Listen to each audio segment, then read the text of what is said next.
출근길 뉴스를 종합해드립니다. 깊이 있는 뉴스 YTN FM 출발 새아침. 신율의 출발 새아침 3부 순서 시작합니다.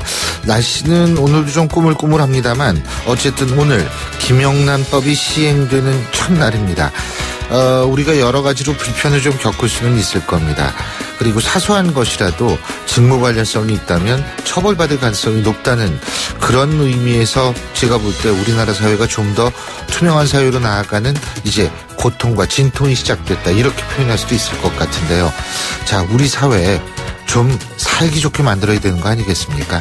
그런 의미에서 불편하더라도, 처음에 어렵더라도 우리가 잘 갖고 나가야 될 거라는 생각이 듭니다. 신규의 출발 새아침 3부 순서, 먼저 광고부터 들으시죠.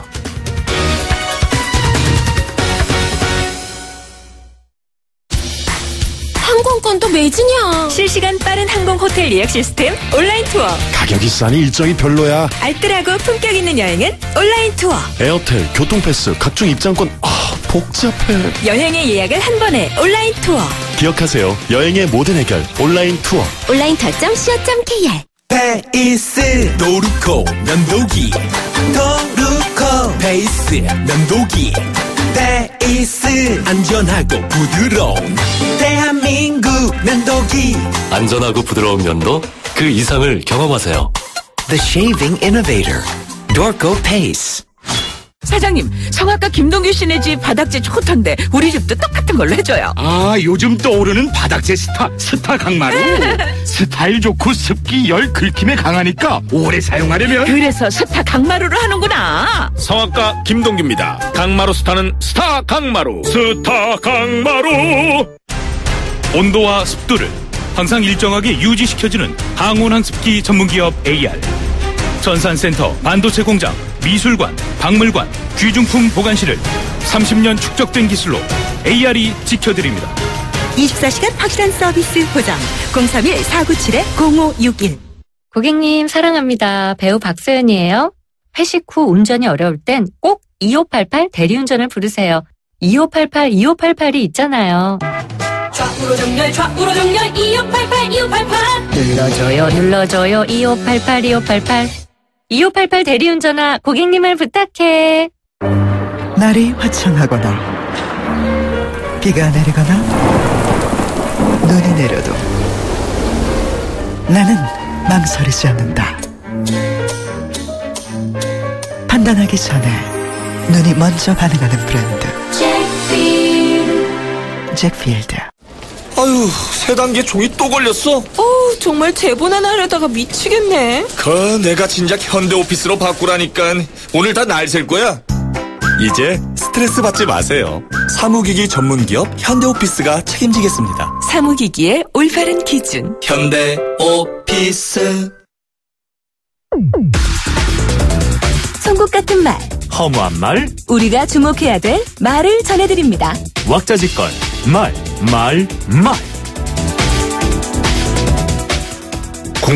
국방위원장실에 갇혀있다. 국방위는 전쟁이 나도 열려야 한다. 국회 국방위원장을 맡고 있는 새누리당 김영우 의원이 한 얘기입니다. 김영우 의원의 말에 동의하는 분들 아마도 많을 듯합니다. 특히 링셀기의 추락으로 국방위는 반드시 열려야 했기 때문인데요. 지금 정세균 의장의 사퇴를 요구하면서 국감을 보이콧하고 있는 새누리당도 최소한 사안의 중요성과 필요성에 따라서 좀 더 유연한 대응이 필요합니다. 그래서 김영우 위원장의 발언처럼 하루빨리 시급한 상임위의 국정감사는 재개돼야 된다고 생각합니다. 더구나 국정감사는 입법부가 행정부를 견제하는 몇 안 되는 수단 중에 하나입니다. 그런 의미에서 새누리당이 국감까지 보이콧하는 건 국민들의 동의를 얻기는 힘들다는 얘기가 나오는 겁니다.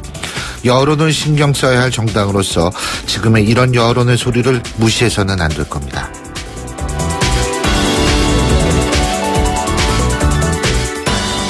뒷골목에서 청부업자들이 할 수 있는 맨입 정신, 맨입으로라고 말하는 부끄러운 국회의장의 모습에서 한없이 환멸을 느낀다. 새누리당 정세균 사태 관철 비대위 조원진 위원장이 정세균 국회의장을 가리쳐서 한 얘기입니다. 맨입이란 단어를 공적이든 사적이든 국회의장이 그것도 국회 본회의장에서 입에 올렸다는 것은 결코 바람직하지 못합니다. 맨입의 주체는 바로 야당을 의미한다는 해석도 가능하기 때문에 그런데요. 이런 맨입 발언과 야당의 주장만을 언급한 것 때문에 정세균 의장은 지금 국회의장이 정치적 중립의무 위반 논란에 시달리고 있는 겁니다. 3달도 안 되는 단기간 내에 그것도 2번씩이나 이런 논란에 휩싸였다는 점에서 정세균 의장은 한 번쯤 스스로를 돌이켜봐야 할 겁니다. 설령 본인이 억울하다고 생각할 수도 있지만 논란의 소지를 최소화해야 중재자로서의 역할을 제대로 할 수 있다는 차원에서 그렇게 해야 한다는 겁니다.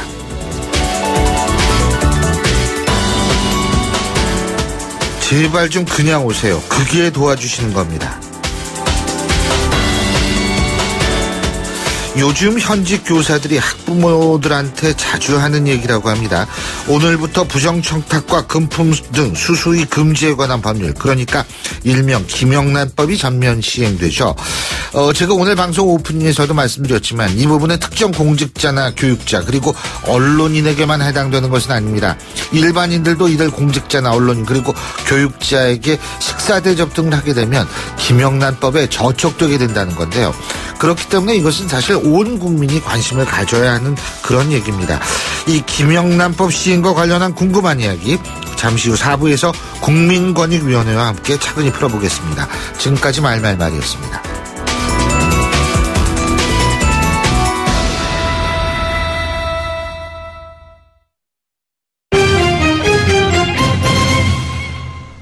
자, 경제 이슈 짚어보겠습니다. 최요한 평론가 연결합니다. 안녕하세요. 예, 안녕하십니까. 최요한입니다. 예, 내일부터 다음 달 31일까지 코리아 세일 페스타가 개최가 되죠. 이게 피에스타가 아니죠. 피에스타가 예. 이제 스페인어로 축제인데 페스타입니까? 예, 그렇습니다. 지난해 열렸던 코리아 블랙 프라이데이보다 확대된 형태라고 보시면 됐고요. 네. 작년에는 이제 유통업체가 주로 해서 주로 이제 할인 폭과 품목 규모가 예상보다 작았다 그래서 소비자들이 굉장히 불만이 많았었거든요. 예. 근데 이번에 판을 확 키웠습니다. 이게 코리아 세일 페스타는 쇼핑과 관광, 한류가 결합된 대한민국 최대 규모 쇼핑 관광 축제다. 특히 올해 같은 경우는 현대차나 삼성전자 같이 제조업체가 통큰 할인에 나선다라고 해서 주목을 받고 있고요. 작년에는 코리아 블랙 프라이데이, 코리아 그랜드 세일이 있었는데 이걸 아울렀다라고 볼 수 있습니다. 예. 공식 참여업체 수도 작년 92개에서 올해 217개니까 훨씬 더 늘어났고요. 말씀드렸던 제조업체 그리고 온라인 쇼핑몰도 이번에 같이 참여한다라고 합니다. 지난해 블랙 프라이데이 때는 4분기 민간 소비와 국내 총선에 각각 0.2%포인트, 0.1%포인트 실제로 끌어올렸거든요. 예. 올해는 그거보다 더 크니까 좀 더 기대가 더 된다라고 말씀드릴 수 있고요. 그래서 개막 때는 30일 날, 오후 6시 서울 영동대로에서 이번에 한류 스타 20개 팀 묶어서 K-POP 공연이 펼쳐지고 전통시장도 작년에 200개에 비해서 한 400개 정도로 늘어난다고 하고요. 예. 그래서 정부는 전국 시도별 17개 대표시장에 대해서 32억 원의 규모의 행사지원금을 보냈다라고 합니다.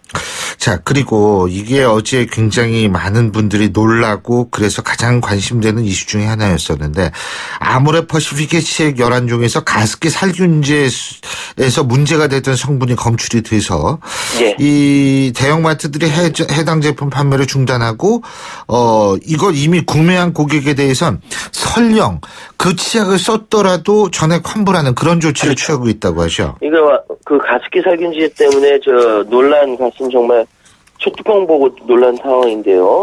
업계에 따르면은 지금 이마트나 홈플러스나 롯데마트나 대형마트들이 썼던 제품이라고 하더라도 출세 영수증이 없다 하더라도 모두 다 환불 조치해주겠다라고 하고 있는 것이고 지금 이미 점포 매대에서는 다 치웠다라고 합니다. 그리고 이 대형마트의 환불 비용은 아모레퍼시픽이 정산할 예정이라고 하는데 네. 말씀하셨던 것처럼 치약에 허용되지 않은 원료 가 함유된 것으로 이렇게 확인됐고 아모레퍼시픽의 메디엄 프레시 포레스트 치아 등 11종이라고 하고요. 이 화학 물질 지난번 그 가습기 살균제의 그 화학 물질이요. 폐섬유화 등을 일으킬 수 있어 위해성 논란이 이어지는 물질인데 우리나라에서 철저히 금지하고 있는 것이죠. 물론 식약처는 양치한 후 입안을 물로 씻어내는 제품의 특성상 인체 위해성 없다라고 얘기하지만 그래도 이게 그때 논란거가 있기 때문에 많은 분들이 정말 놀랐던 걸로 제가 기억합니다. 선진국에서도 지금 이 CMIT, MIT 이 물질의 사용을 점차 금지하고 있다라고 얘기를 하는데 그렇습니다. 우리나라 같은 경우도 이게 자꾸 외국 얘기할 것이 아니고 자체적으로 국민 건강을 위해서 좀 더 선제적으로 이 못 쓰는 써서는 안 되는 물질들 이런 것들을 금지시킬 필요가 있을 것 같아요. 그렇습니다. 제주도에서 관광객이 사용하는 카드 사용액이 연평균 20%씩 성장하면서 제주도민의 카드 사용액과 큰 차이가 없는 것으로 나타났다고 그러네요. 그렇습니다. 제주도 전체 신용카드액이 4조 9천억 원 정도 되는데요. 도민이 2조 6천억 원, 관광객 2조 3천억 원이라는 겁니다. 별 차이가 없다라는 거죠. 근데 관광객 카드 사용이 연평균 20.7%씩 늘고 있고요. 도민은 3.5% 성장하고 있으니까 이 같은 추세 이어지면은 아마 올해 관광객 카드 사용액이 도민 사용을 넘어설 전망으로 보이고요. 이 관광객 카드 사용액 중 74% 1조의 7천억 원이 내국인이고 나머지 5천억 원이 외국인인데 외국인 관광객이 대부분이 다 중국인 관광객이라고 합니다. 그러니까 예상했던 것처럼 쇼핑에서 외국인 관광객이 모두 내외국인 모두 쇼핑 부분이 가장 컸는데 이게 그 외국인은 음식 교통 순이고 외국인 숙박 음식 순이라고 얘기하고요. 보통 이제 남성이 여성보다 더 많이 사용하고 있고 남성은 이제 교통, 골프장, 스포츠 많이 사용하는 반면 여성분들은 이제 면세점 이용이 높다고 하고요. 특히 연령별로 보면 30대가 20대보다 훨씬 더 많았다라고 하고요. 이 부분이 지역 경제, 내수 경제에 굉장히 긍정적인 영향을 미치고 있다라고 분석이 나왔습니다. 오늘 말씀 잘 들었습니다. 고맙습니다. 감사합니다. 지금까지 최요한 평론가였습니다.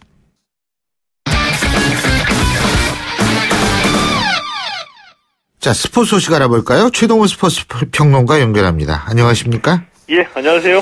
손흥민 선수 이제 막 펄펄 날르네요. 그렇습니다. 오늘 새벽에서 열린 유럽 챔피언스 리그 조별리그 2차전에서도 결승골을 터뜨렸어요. 이 손흥민 선수의 골 폭풍이 러시아에서도 이어졌습니다. 유럽 축구 연맹컵 챔피언스 리그 조별리그 2차전이었었거든요. CSKA 모스크바와의 원정 경기였는데 이 결승골 터뜨려서 토트넘의 1대0 승리를 이끌었습니다. 후반 26분에 에릭 라멜라의 패스를 오른발 슛으로 연결해서 결승골을 잡아냈고요. 최근 4경기에서 모두 5골을 몰아넣으면서 시즌 5호 골을 기록한 겁니다. 이 토트넘의 주전 스트라이커 해리 케인이 부상으로 빠지면서 그 공백을 완벽하게 메꾸는 활약이고요. 오늘 경기에서 이 CSKA 모스크바의 집중 수비를 받아서 어려운 경기를 펼쳤는데 이 최근에 골 감각 보여주듯이 손흥민 선수 후반에 찾아온 기회를 놓치지 않고 이 골을 잡아냈습니다. 이게 손흥민 선수가 유럽 챔피언스 리그에서만 통산 6번째 골인데 이 정도면은 박지성 선수보다 유럽 챔피언스 리그에서 골 더 많이 넣은 거 아니에요? 맞습니다. 신기록을 세운 겁니다. 그러니까 이 손흥민 선수가 토트넘 이적 이후에 챔피언스 리그에서는 이 첫 번째 골인데요. 근데 이 독일 분데스리가 레버쿠젠에서 뛰면서 챔피언스 리그에서 5골을 뽑아냈기 때문에 통산 6골입니다. 이 박지성 씨가 갖고 있는 유럽 챔피언스 5골 기록을 넘어서면서 우리나라 선수로는 유럽 챔피언스 리그 최다골 신기록을 세웠고요. 이 올 시즌 프리미어리그 개막 이후에 이 손흥민 선수가 3경기 연속 결정하면서 어렵게 시작을 했는데 지난 10일 스토크 시티전에서 2골 어시스트 1개 24일 미들즈브러전에서 다시 2골 또 오늘 새벽에 유럽 챔피언스 리그에서 1골을 추가하면서 이 최고의 골 감각이 과시하고 있습니다. 그렇군요. 자, 그리고 아시아 챔피언스 리그에서는 오늘 준결승전에서 전북 현대하고 FC 서울이 1차전을 치르는데 어제 기자회견이 있었던 모양인데 최강희 감독하고 최은수 감독이 만만치 않은 설전을 벌였다 그러네요. 예. 아이고, 죄송하게 됐습니다. 이 FC 서울이 황선홍 감독이 새로 이제 맡았거든요. 예. 황선홍 감독, 죄송합니다. 아유, 제가 죄송하게 됐습니다. 아니에요. 예, 오늘 오후 7시에 전주 월드컵 경기장에서 전북 현대하고 FC 서울이 아시아 챔피언스 리그 4강 1차전을 치릅니다. 근데 전북이 올 시즌 K리그에서 서울을 3번 만나 3번 다 이겼거든요. 근데 어제 기자회견에서 이 전북 최강희 감독하고 이 서울의 황선홍 감독이 아주 이 날선 공방을 벌였습니다. 이 최강희 감독이 먼저 황선홍 감독은 생각이 너무 복잡하다 이렇게 운을 떼면서 이 서울이 이 3백으로 나올 수 있다는 사실 다 이미 알고 있다. 서울은 3백보다 5백이었을 때 성적이 더 좋았다. 이렇게 상대팀 감독이 상대를 가르치면서 하네요. 예, 훈수를 두는 얘기를 먼저 꺼냈고요. 이걸 또 맞받아가지고 황선홍 감독이 최강희 감독이 무슨 고민하고 있는지 다 안다. 아마 이 전북이 잘하는 플레이를 할지 아니면 우리 팀에 대한 맞춤 전술을 꺼낼지 고민하고 있을 것이다. 이렇게 다 안다는 식의 말을 하면서 전북의 약점을 이미 다 파악했다라고 맞받아쳤는데 두 팀 다 이 준결승전 승리를 다짐했습니다. 예. 자, 프로야구 소식 알아보죠. 결국 4위는 LG가 의지로 굳어지는 모양이죠? 예, 그렇습니다. 이 4위하고 5위가 맞붙는 이 포스트 시즌 와일드카드전이 3전이 2선승제이거든요. 4위한테는 먼저 1승이 주어지기 때문에 4위 팀이 훨씬 유리합니다. 그래서 이 4위 LG하고 5위 기아가 마지막까지 4위 경쟁을 벌이고 있는데 어제 관심을 모았던 LG와 기아의 경기에서 LG가 6대1로 승리했습니다. 어제 승리하면서 4위 LG가 5위 기아와의 승차를 3경기로 벌렸는데 LG가 6경기, 기아가 5경기 남은 것을 감안하면 이 사실상 LG가 4위를 굳혔다고 이제 볼 수가 있습니다. 그렇군요. 그리고 지금 실시간 검색어에 박병호 선수 이름이 올라와서 왜 그런가 그랬더니 지금 미네소타에서 뛰고 있는 박병호 선수가 재활치료를 위해서 오늘 귀국을 했네요. 그래서 그렇군요. 예, 맞습니다. 이 박병호 선수 올 시즌 메이저리그에 데뷔해서 62경기에서 타율 1할 9푼 1리 홈런 12개를 기록했는데 오른손목 통증이 재발해서 7월에 마이너리그로 내려갔고요. 이 8월에 오른손 중지 수술을 받아서 올 시즌을 마감했습니다.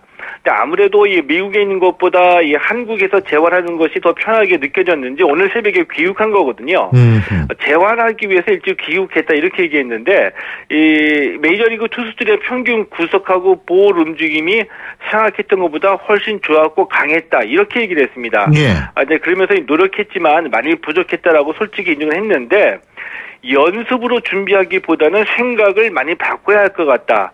이 간결해야지 힘 있는 투수들을 상대할 수 있을 것 같다. 이렇게 나름의 깨달음을 얘기하기도 했거든요. 근데 제가 보기에는 아무리 어려워도 해결 방안이나 깨달음을 스스로 깨우쳤다면은 이미 절반은 성공한 거라고 보고요. 이 다음 시즌에 박병호 선수 충분히 잘해낼 수 있을 거라고 봅니다. 그렇군요. 예, 좀 어떻게 빨리. 근데 이게 재활치료를 우리나라에서 하는 거 보면 우리나라도 잘하는 모양이에요. 우리나라 이 의료 수준이야 세계적인 수준이니까요. 예, 오늘 말씀 잘 들었습니다. 고맙습니다. 예, 고맙습니다. 예, 지금까지 최동호 스포츠 평론가였고요. 신율의 출발 새 아침 3부 순서 여기까지입니다. 잠시 뒤 4부에서 뵙겠습니다. 안녕하세요. 배우 공연주입니다. 15살의 여러분은 어떤 꿈을 꾸는 아이였나요? 제가 케냐에서 만난 15살 소녀 도린의 꿈은 의사가 되는 것인데요. 학교에 가는 것을 무척 좋아하는 도린이 학교를 빠질 수밖에 없는 이유는 단지 여자로 태어났기 때문입니다. 우리와 너무 다른 그동안 말하지 못한 소녀들의 이야기 궁금하지 않으세요? 여러분의 관심으로 소녀들이 다시 꿈을 꿀 수 있습니다. 지금 월드비전 꽃들에게 희망을 캠페인을 검색하세요. 월드비전 꽃들에게 희망을. YTN 라디오 캠페인 더 가까이. 안녕하세요. 한국환경공단 이사장 전병서입니다. 강원도 홍천에는 소매공리라는 활기찬 마을이 있습니다. 한때는 악취마을이라 불리면서 사람들이 꺼리던 곳이었는데요. 하수처리장과 쓰레기 매립장, 이런 기피시설이 있었기 때문입니다. 이 마을의 사람들이 다시 돌아오게 된 것은 친환경 에너지타운이 조성되고 난 뒤부터입니다. 기피시설이 있던 자리에 태양광, 바이오가스 등 재생에너지소를 만들어 에너지 문제를 해결하고 악취 문제를 해결하는 등 주민들의 삶의 질도 높일 수 있는 마을이 됐습니다. 친환경은 더 가까이, 환경오염은 저 멀리, 환경과 에너지 문제를 동시에 해결해 보시는 것은 어떨까요? YTN 라디오 캠페인 더 가까이 한국환경공단과 함께합니다. 골프 장갑도 G맥스, 생산 장갑도 G맥스, 헬스 장갑도 G맥스, 가죽 장갑도 G맥스, 장갑하면 G맥스, 대한민국 우리 장갑 G맥스. 30년 한길 범양 글러브가 만듭니다. 글러브 맥스 G맥스. 날카로운 분석, 내일을 보는 시선, 신율의 출발 새 아침. 신율의 출발 새 아침 4부 순서, 먼저 광고부터 들으시죠. 탈모? 빠지는 머리에 필요한 영양소는 따로 있죠. 그래서 판시드. 탈모를 개선하는 약용 효모와 케라틴 효과. 판시드 확실히 다른데? 빠지는 머리에 영양을 채우세요. 모바일 자신감? 판시드. 약국에 있습니다. 동국제약. 자, 따라해보세요.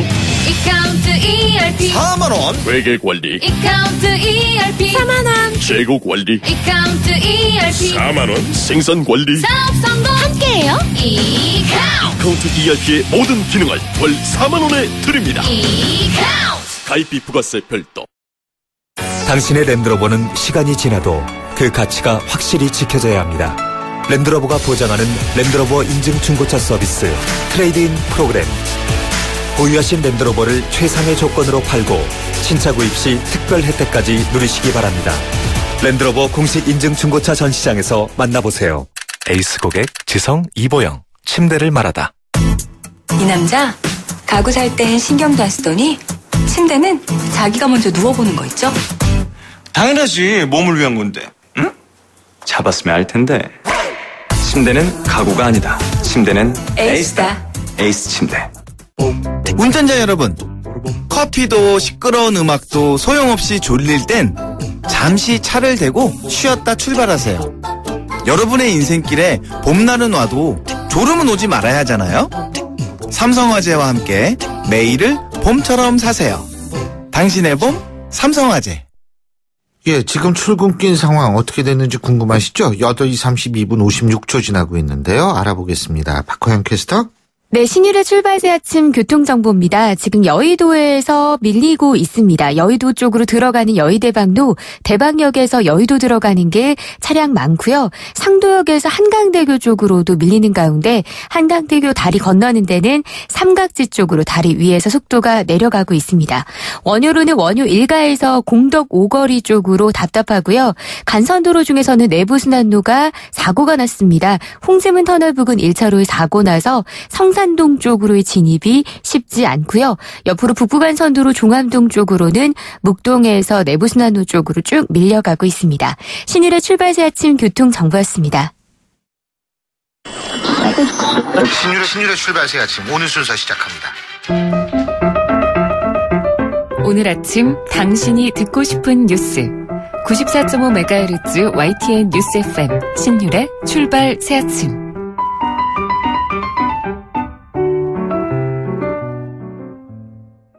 김영란법, 그러니까 부정청탁 및 금품 등 수수의 금지에 관한 법률이 오늘부터 전면 시행이 되는데 이 뭘 해도 되고 뭘 하면 안 되는 건지 이거 참 헷갈립니다. 아니 제 자신도 여기 김영란법 대상자인데요.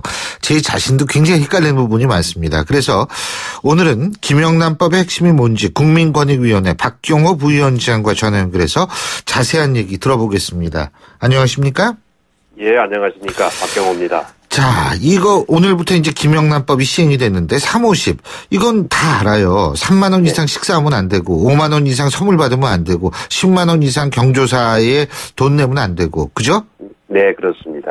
그런데 제가 좀 여쭤보고 싶은 게 일단은 자, 그 기자와 교사와 예를 들면 공무원이 셋이 고등학교 동창이에요.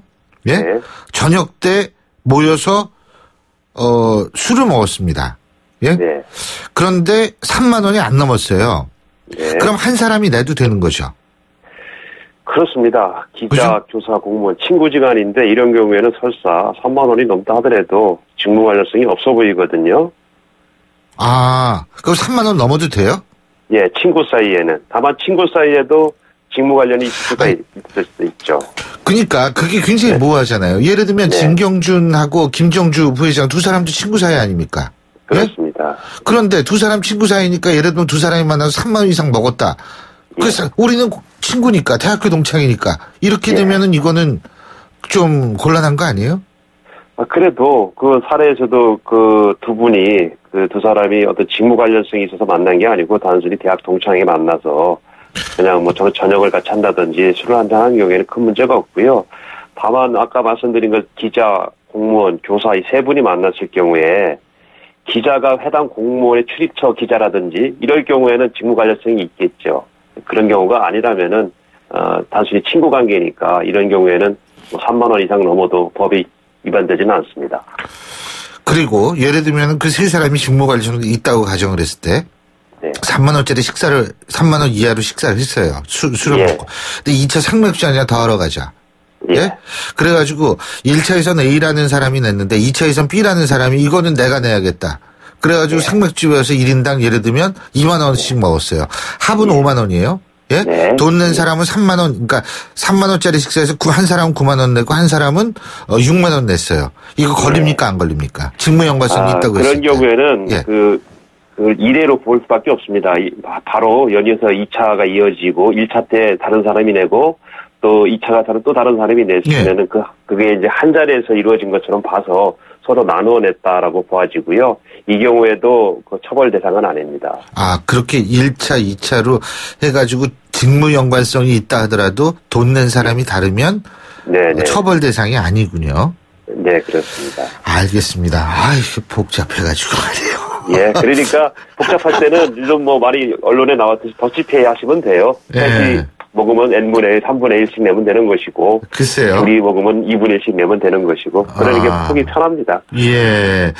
자, 그리고요. 또 혼란스러워하는 부분이 직무 연관성이 있으면 선물이 예를 들면 5만 원짜리 하든 5천 원짜리 하든 이거 걸리는 거죠. 그렇습니다. 원칙적으로. 원칙적으로 그렇죠. 그러니까 예를 들면은 지금 많은 분들이 나는 뭐 공무원도 아니고 언론인도 아니고 사립학교 교원도 아니니까 이렇게 이제 생각하는데 만약 학부형이 선생님한테 5천 원짜리 아이스 아메리카노를 이 기프트콘을 선물했다 이거 걸리는 거죠. 그렇습니다. 뭐 사회상규상 허용될 수도 있지 않느냐 이런 그 설명도 있는데 사실 그 선생님들은 학생들에 대한 성적이나 수행 평가를 하시는 분들이거든요. 그래서 조그만 것이라도 허용이 될 경우에는 그것을 빌미로 자꾸 규모가 커질 가능성이 있어요.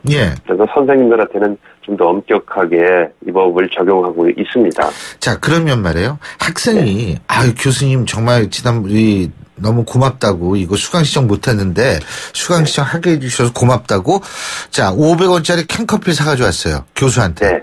이거 원칙적으로 걸립니까 안 걸립니까? 글쎄 만약에 학칙 위반이라면은 직접 부탁을 하는 학생은 걸리지 않고 학칙에 위반해서 선생님께서 수강 신청을 받아줬다. 그럴 경우에는 선생님은 법 위반이 됩니다. 근데 학칙 위반이 아닌 상태에서 그냥 인원수 조금 몇 명 늘리는 건 학칙 위반 아니거든요. 그렇습니까? 그래가지고 받아주면은요. 또 5,000원짜리인데 500원짜리. 보통 학생들이 500원 이상은 넘지 않습니다, 요새. 500원에서 700원 사이입니다. 그 정도는 제 생각은 사회상규상 허용돼도 문제가 없지 않겠는가. 더군다나 부정한 청탁도 아닌데 학생이 선생님을 위해서 수고하신다고 뭐 500원짜리 음료수 하나 사다 드린 건데 문제가 된다는 게 좀 사회상규상 맞지 않는 것 같습니다. 그래가지고 저는 그리고 왜 학생들이요 이렇게 가끔 가다가 이 강의하기 전에 이 교수님 수고하신다고 콜라 같은 거 이렇게 사가지고 오는 경우가 있거든요. 책상에 놓는 거 누가 갖고 온지도 몰라요. 근데 이거 먹으면 걸리는지 그것도 궁금해가지고요. 앞으로 물어본 거 좀 드세요. 알겠습니다. 이게 왜 얘들 주느냐. 이거 이제 나한테. 너 의도가 뭐냐? 뭐 이런 거 물어봐야 되는 거죠. 그냥 선생님, 교수님 피곤하시면 그냥 드렸습니다. 그러면 드셔도 좋고요. 예. 저 학점 좀 잘 봐주세요. 그런 식으로 좀 절대 드시면 안 그렇죠. 됩니다. 그럼 절대로 안 되죠. 예. 자, 그리고 지금 경조사비 같은 경우에요. 이게 저는 단속이 굉장히 힘들 것 같거든요. 예, 그렇습니다. 이거 예를 들면은 10만 원 이상 예를 들면 하면 안 되지 않습니까? 그거는 화환 그리고 조의금 뭐 이런 거 합해서 10만 원이잖아요. 그죠? 그렇습니다. 근데 봉투 속에 넣고 주는데 그리고 그 봉투는 이 유가족들만 이걸 이렇게 볼 수 있는데 그거 어떻게 알아요, 그거를? 그러니까 이제 그 당일날 지금 경조금은 혼례식하고 장례식 두 가지만 의미하거든요. 당일날 혼주나 상주는 엄청 바쁘시죠. 문상객들이나 축하객들 맞이하느라고. 그래서 며칠 지나다가 정리를 하다 보면 그때는 알게 됩니다. 그래서 알게 되면 즉시 그 10만 원 이상 금액이 들어오면은 직무 관련자에 대해서 그때는 신고를 해야 되고요. 신고를 안 하다가 어떻게 뭐 적발이 됐다 그러면은 초과된 금액 포함해서 다 과태료 제재 처분을 받습니다. 근데 제3자가 알기는 힘들겠죠. 가족들이나 준 사람이나 받은 사람이나 이런 사람들만 알게 돼 있는데 그래서 스스로 양심에 맡기는 그런 부분도 있습니다. 사실 이게 참 이 부분이 중요하다고 보거든요. 이 경조사비요. 근데 이거를 좀 어떻게 제대로 컨트롤할 수 있어야 되는 거 아닌가. 이거 좀 힘 있는 사람들 같은 경우에는 많이 긁어모으는 경우도 있는 것 같은데. 그래서 뭐 제3자 누구든지 신고를 할 수 있고, 옆에서 보는 사람, 내가 볼 때 저 사람 10만 원 해야 되는데 20만 원 하더라. 이렇게 하면, 뭐, 제3자라도 신고를 할 수는 있습니다. 그것이 이제, 어떻게 확인을 하고, 어떻게 조사가 되느냐, 이게 이제 문제가 좀 될 수가 있죠. 근데 예를 들면 제3자가 신고를 했어요. 예? 근데 준 사람도 그렇고, 받은 사람도 그렇고, 아니다, 20만 원 안 받았다, 10만 원이라고 막 우겨요. 그러고 당신 무고죄로 고소하겠다. 가능한 거 아닙니까? 그렇습니다. 뭐 어차피 처벌하려면 증거에 의해서 하기 때문에 증거가 없으면은 처벌을 할 수가 없습니다. 이게 참 그런데 이 란파라치도 많아질 것 같아요. 예? 뭐 그런 언론 보도가 많이 나오고 있습니다. 이제 란파라치가 기승을 부릴 것이다라는 그런 보도도 되는데 사실 그 청탁금지법을 잘 읽어보면은 신고를 하는 사람이 서면 동의로 문서로 하게 돼 있고 거기 신고자의 인적사항, 신고 취지를 잘 적게 돼 있습니다. 그리고 반드시 신고자가 서명 날인을 하게 돼 있어서 그냥 허위로 거짓으로 신고하는 경우에는 무고죄로 처벌받기 때문에 그렇게 뭐 언론에서 염려하시는 것처럼 기승을 부리지는 않을 것 같다 이렇게 생각이 듭니다. 한 가지 제가 지금 생각나는 게 더 있어요. 5명이서 직무 관련 사람들이 모여가지고 술을 먹었습니다. 예? 근데 이게 1인당 따져보니까 4만 원이 넘게 나왔어요. 그래가지고 두 사람이 그것을 나눠냈습니다. 예? 전체 식사 대금. 이러면 걸립니까? 안 걸립니까? 제가 이게 너무 어려운 질문. 너무 어려워. 그 n분의 1 해서 4만 원 이상이 되는데 두 사람이 내면은 그 두 사람이 2만 원씩 되는 거죠, 그러니까 두 사람이 내면 그죠? 갑자기 산수를 수학을 하라니까 좀 헷갈리는데 그런 경우에도 직무 관련성이 있으면 5명이라고 하면은 5명 식사값이 예를 들면 20만 원이 나왔어요. 그러니까 20만 원 아닙니까? 근데 그게 3만 원이 넘잖아요. 10만 원씩 내는 셈이 되기 때문에 법 위반이 될 것 같은데요. 두 사람이 내도 두 사람이 나눠내도 세 사람은 돈 안 내고 두 사람만 내도 법 위반이 될 수 있다. 두 사람이 이제 10만 원씩이니까 한 사람당 뭐 3만 원이 안 되게끔 분배했으니까 이건 법 위반이 되지 않지 않느냐. 예, 그렇죠. 제 얘기는. 아주 교묘한 그런 방법이 되겠는데. 제가 교묘한 따져보겠습니다. 지금 뭐 그런 것까지는 저희들이 솔직히 연구 검토를 안 했는데 거기에 이런 경우는 생각할 수 있었어요. 그 5명 중에 직무 관련자가 아닌 사람이 한 사람이 있어요. 4명과 아무 직무 관련 사람이 없는 사람이 그 사람이 되면은 그런 경우에 처벌할 수 없겠구나 이런 생각이 들었거든요. 근데 지금 이제 우리 교수님이 말씀하시는 그 경우 좀 검토 좀 해보겠습니다. 알겠습니다. 이게 참 근데 진짜 있잖아요. 헷갈려가지고 저희가요. 그 아까도 그 의도나 목적이 뭐냐 이런 것들을 많이 따지거든요. 이 청탁금지법을 위반하려고 면탈하려고 의도적으로 그렇게 했다 그러면 처벌 가능성이 있는데 그냥 네. 어떻게 내다 보니까 야, 네. 네가 내랑 둘이 n분의 1 해서 나머지는 뭐 다음에 내기로 하고 우리 둘이 이제 그 예. 식사금지법에서 기준으로 하는 3만 원 이내에 내면 되니까 그렇게 하자. 뭐 그런 정도는 뭐 그냥 법 위반이 안 될 수도 있다 생각이 들긴 듭니다. 예, 근데 한번 저희가요, 이게 시행 조금 된 다음에 우리 박경호 부위원장님 또 한번 모셔가지고 좀 더 자세히 얘기 듣는 시간 갖겠습니다. 아까 제 처음에 말씀드렸듯이 예. 애매할 때는 n분의 1 하는 게 서로도 편합니다. 그게 제일 마음 편하죠, 사실. 예, 그렇습니다. 잘 알겠습니다. 오늘 말씀 잘 들었습니다. 고맙습니다. 예, 감사합니다. 지금까지 국민권익위원회의 박경호 부위원장이었습니다.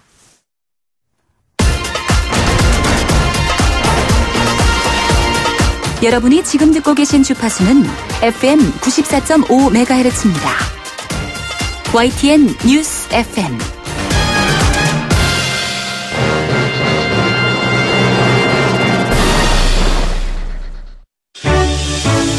역사의 시선으로 뉴스를 읽어봅니다.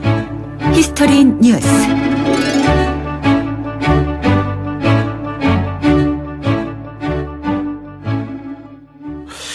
위기를 맞은 롯데 총수 일가의 소식 최근 끊이지 않고 들려오고 있죠. 신동빈 회장 지금 구속영장이 청구된 상태고요. 신격호 총괄 회장서부터 지금 거의 일가족 모두가 기소될 위기에 있다 이렇게 보면 될 겁니다. 그래서 과거 이 재벌 거물이라고 쓰인 사람들은 누구였을지, 이 정치인과 재벌가의 유착 관계는 과연 어땠을지 이와 관련해서 얘기 나눠보겠습니다. 역사학자 전우용 박사님 스튜디오에 나와 계십니다. 어서 오십시오. 네, 안녕하세요. 옛날 조선시대 때도 재벌이 있었죠. 이용익 대감 같은 사람 재벌 아닌가요? 아닙니다. 아니에요? 예. 이용익 대감이 재벌이라는 말은 일본에서 처음 만든 말이고요. 그리고 이제 해방 이후 한국에서 군벌 재벌. 예. 그리고 이제 자이바츠라고 불렀던 것이 이제 그 아시아 태평양 전쟁 이후 일본에서는 해체되고 한국에서는 남아서 지금 아마 외국 사전에는 그냥 재벌로 이렇게 수록이 돼 있을 겁니다. 한국에만 있는 이제 독특한 거죠. 그러니까 이제 그 부의 상속, 세습 이런 것들이 워낙 좀 강고하고 이걸 통해서 기업 집단군이 가족 단위로 이어지는 것이 재벌이기 때문에 조선시대나 뭐 이런 데 재벌이 있었다. 부자는 있었지만 재벌이 있었다 이렇게 얘기하기는 어려울 것 그렇게는 같습니다. 어렵다. 예. 그죠? 근데 그 조선시대 때 예를 들면 돈 많은 사람 누가 있을 수 있어요? 그러니까 이게 중세사회라고 하는 것이 이제 기본적으로는 토지가 가장 중요한 재산이고요. 상업으로 인한 소득이 부분적이고 제한적이었기 때문에 조선시대 이전으로 거슬러 올라가 보면 이제 그 권력과 무력과 금력이라는 것이 이제 통합되는 거거든요. 예를 들어 뭐 삼국통일 직후에 신라 문무왕이 김유신에게 어마어마한 이제 땅과 노비와 이런 걸 줬어요. 네. 그렇기 때문에 이제 왕을 빼고는 당시 김유신이 제일 부자였다고 할 수 있겠죠. 근데 부자인 동시에 제2의 권력자였으니까 이게 통합되어 있었거든요.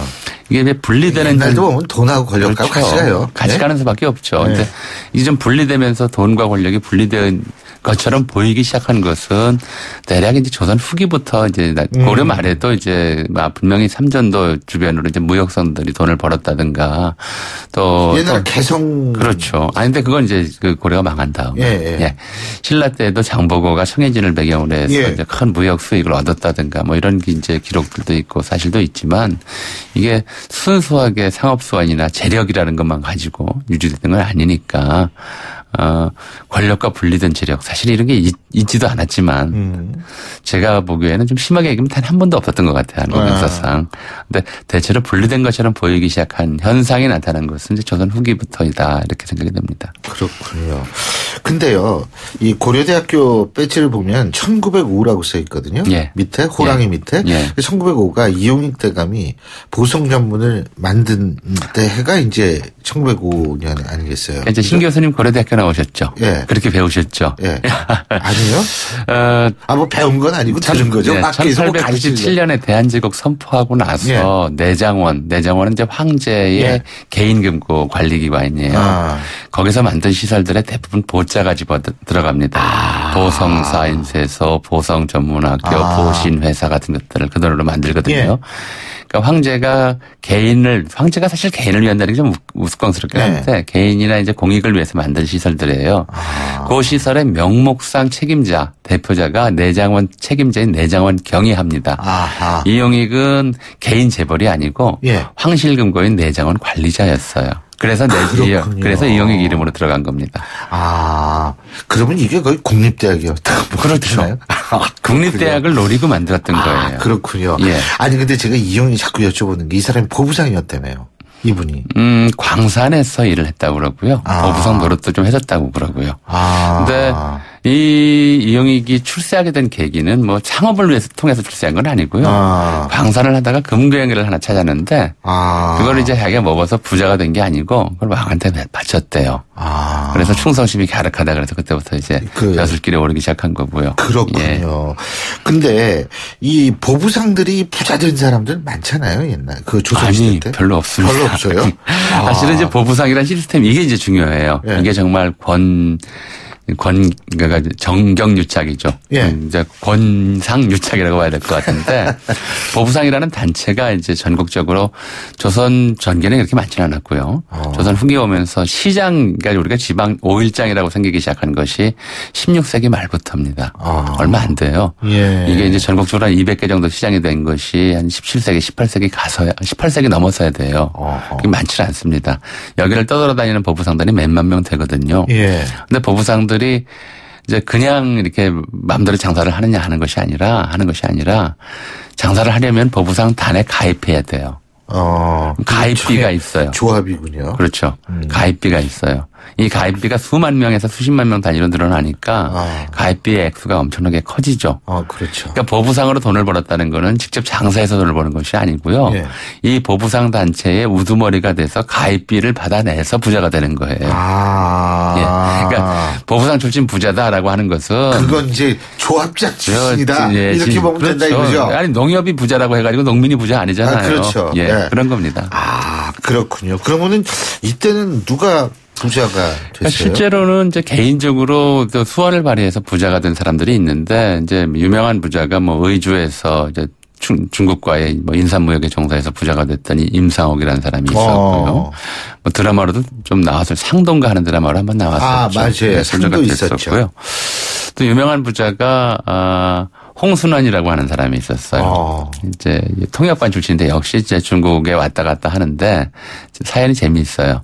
그러니까 중국에서 뭐 좀 짧게 말씀드리면 중국에서 이제 뭐 부모 장례를 치를 수 없어서 스스로 이제 청로에 몸을 판 이제 기생이죠. 이 사람이 안타까워서 거액을 주고 이 사람을 빼내줬대요. 근데 이 사람이 이제 나중에 중국의 상서, 요즘으로 치면 우리로 치면 이제 판서인데 훨씬 급이는 없죠.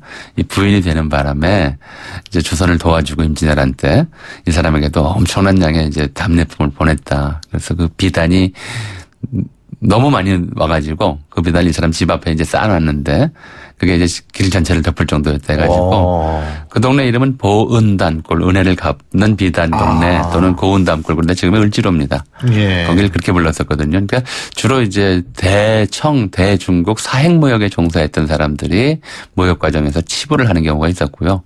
이 무역에 종사하려면 당연히 필요한 것이 관과의 연출이겠죠. 중국의 사신으로 가는 사람하고 따라다녀야 되잖아요. 그래서 그거가 연출에 필요했던 것이고요. 그 밖에 이제 조선 말기 19세기쯤 오면은 이제 높은 관리들이 재산을 이제 요즘으로 좀 포트폴리오죠.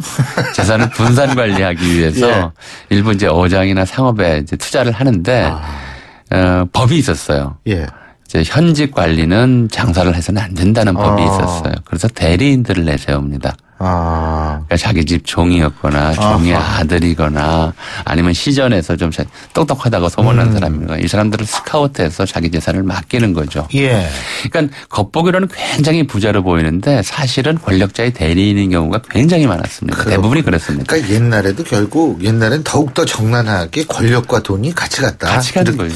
알겠습니다. 오늘 말씀 여기까지 듣죠. 고맙습니다.